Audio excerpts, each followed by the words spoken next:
Phil wrote this to me this morning. He like me is a reformed agency guy.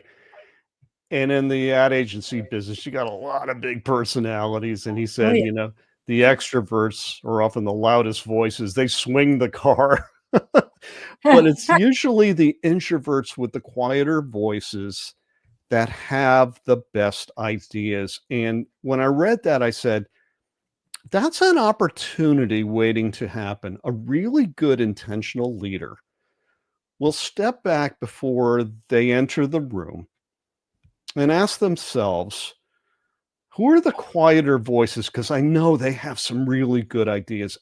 So, following on what Phil's saying here, Shelley, how do I walk into that team meeting as team leader with the bullet pointed, excuse me, intention of making sure that those softest voices, who are Mm. often so powerful, get their due? Well, Adam Grant says, and I'm paraphrasing, the loudest person in the room isn't necessarily the smartest one or the leader. We don't know what people don't share. Mm. As a leader in that room, a great thing is paraphrasing and interjecting. And what I mean by that is you can stop somebody mid-sentence by holding, Dan, I loved what you said about this question of how do I become heard on the team? And how do I do this in a work environment when somebody might be speaking over me? But I want to focus right now on Ruby's question we talked about earlier. Mm-hmm. So what you're doing in there, what I just kind of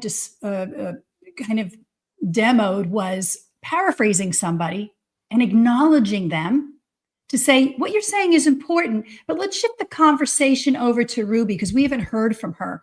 And we believe she can add to this conversation. We'll come back to you, Dan, in a minute. Okay. So it's a little bit of flipping the tables, if you will, and paraphrasing. I mean, these techniques are used in negotiations, high stakes negotiations. You could certainly use them in a meeting like that. We don't mind switching the conversation as long as we know you've heard us and you acknowledged us, and at some point we'll get back to you. And I think people learn to respect that idea.